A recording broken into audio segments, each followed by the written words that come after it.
कि दोस्त बदलाए जा सकते हैं, पड़ोसी बदलाए नहीं जा सकते। अगर हमने पड़ोसी के साथ दोस्ती में रह के रहे, हम सब जानते थे कि पड़ोसी देश से आए दिन आतंकवादी घुसते थे, या बम धमाके करते थे, हत्याएं करते थे। एक भी त्योहार ऐसा नहीं होता था जो चिंता के बगैर जाता था। And what happened? Please listen, please listen, please listen. They came to the assembly and said, "Where is Farooq?" They didn't know me where I was. They killed 40 people. Do you ever remember them? Do you ever talk of them? Do you ever say what happened to them?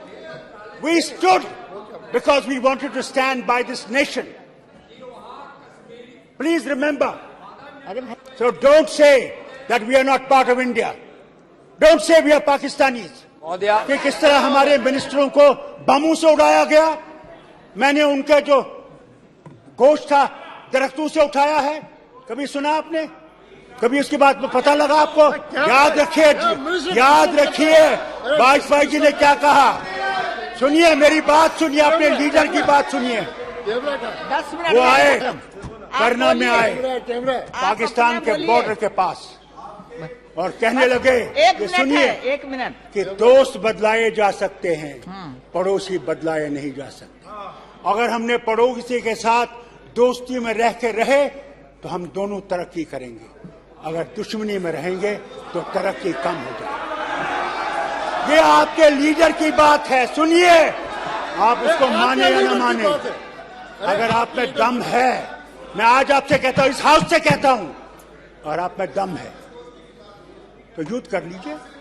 हो गया, हम तो रोक नहीं रहे, हम तो कभी नहीं रोका, हम नहीं रोकते। करो करो, मगर हम पे शक करोगे कि हम पाकिस्तानी हैं, और कब तक शक करोगे? बात करनी है। मैं आपसे कहता हूँ, सुनिए, इस शक को छोड़िए और हमें भी गले लगाइए जो इस वतन के साथ खड़े हैं और इस वतन के साथ खड़े रहेंगे।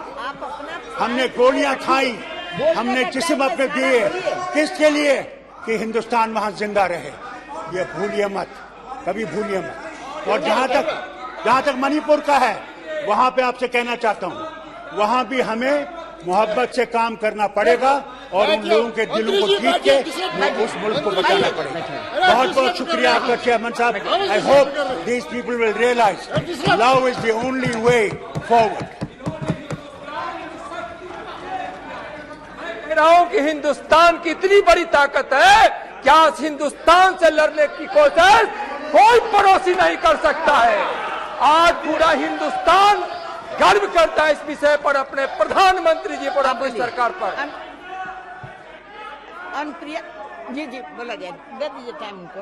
प्लेबिसाइड इसलिए नहीं हुआ फारूक साहब, प्लेबिसाइड इसलिए नहीं हुआ कि एक उस पर शर्त थी कि और वो शर्त थी कि पाकिस्तान अपनी सेनाओं को पीओके से हटाएगा 10 साल के बाद जब आपका एडमिनिस्ट्रेशन होगा। वो शर्त थी। So let us not talk of plebiscite that it was not held. The शर्त जब पूरी नहीं हुई तो नहीं हो सकता। अनुप्रिया पटेल जी बोलिए। सर आपका समय में, आपका समय में बैठिए, बैठ जाइए, लड़िए मत, बैठ जाइए, बैठ जाइए। जब बोलिएगा उस समय सब नोट करके बोलिएगा।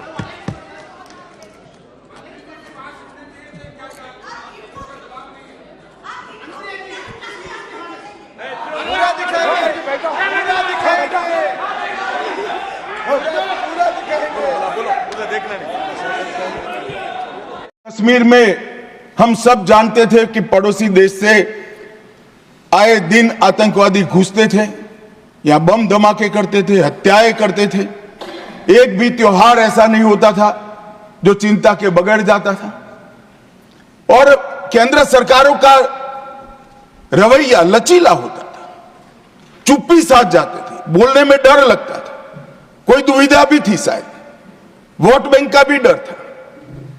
नरेंद्र मोदी जी के आने के बाद आतंकवाद के खिलाफ जीरो टॉलरेंस की नीति प्रधानमंत्री की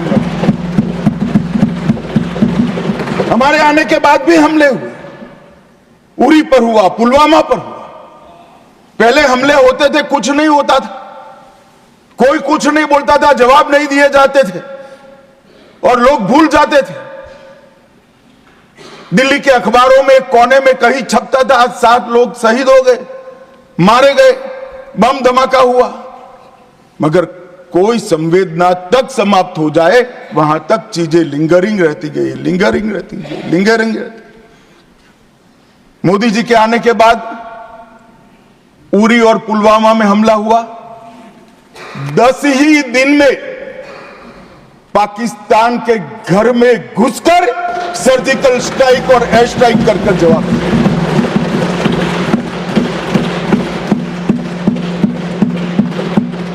पूरे दुनिया में 2 ही देश ऐसे थे जो अपनी सीमा और सेना की सुरक्षा के लिए हमेशा सम्मान के साथ तत्पर रहते थे, इजराइल और अमेरिका।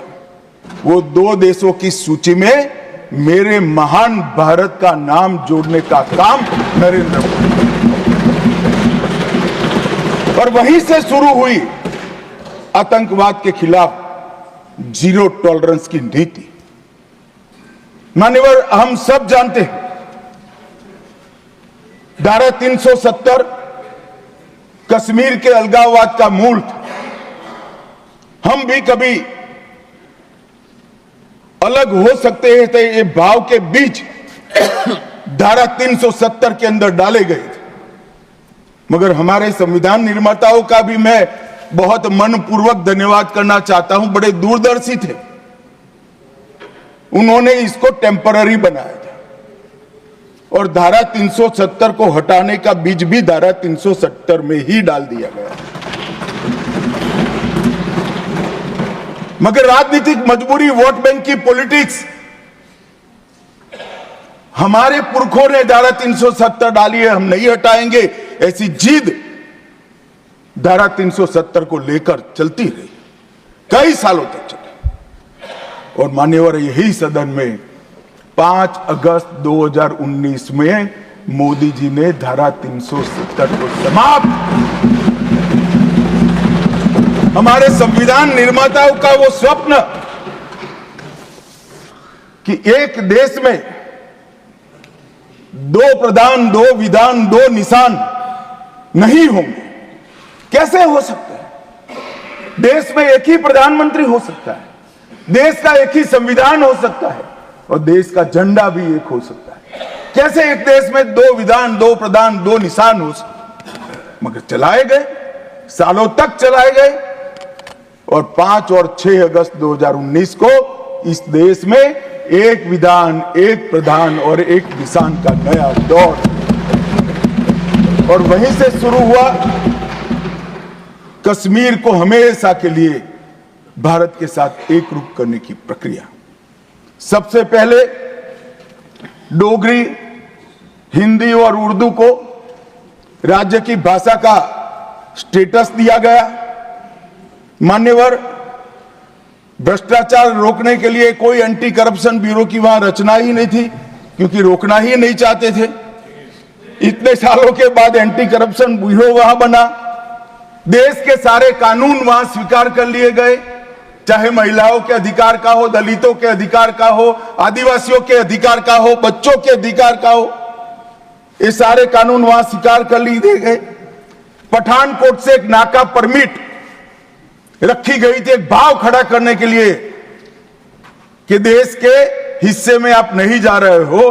पठानकोट की नाका परमिट को नरेंद्र मोदी जी ने समाप्त कर दिया और नया दौर शुरू हुआ, लोकतंत्र का, खुशहाली का, विकास का। आज ये कहते हैं क्या परिवर्तन आया है, मैं ध्यान से सुन रहा था, धैर्य न रहे ऐसे उकसाते थे, मगर मैं जवाब जरूर दूंगा। क्या परिवर्तन आया था सुन लीजिए। 33 साल से आपके शासन में रात्रि के सिनेमा हॉल नहीं खुलते थे, सिनेमा हॉल ही नहीं खुलते थे, हमारे शासन में वहां 34 साल से मरहूम के जुलूस का, ताजिया का परमिशन नहीं था, हमारे समय में दिया गया। G20 की बैठक में दुनिया भर के डिप्लोमेट्स वहां शांति से गए, कश्मीर की संस्कृति, संगीत, खाना और कश्मीर की खूबसूरती को एंजॉय कर कर वो अपने अपने देश में वापिस गए। मान्यवर, इस देश में लाल चौक पर तिरंगा फहराने के लिए हम सब भी गए थे। प्रधानमंत्री और हमारे तत्कालीन राष्ट्रीय अध्यक्ष मुरली मनोहर जी के नेतृत्व में कन्याकुमारी से कश्मीर यात्रा निकली थी। यहां से बहुत सारे लोग उसमें होंगे। मुझे मालूम है मान्यवर, हमें परमिशन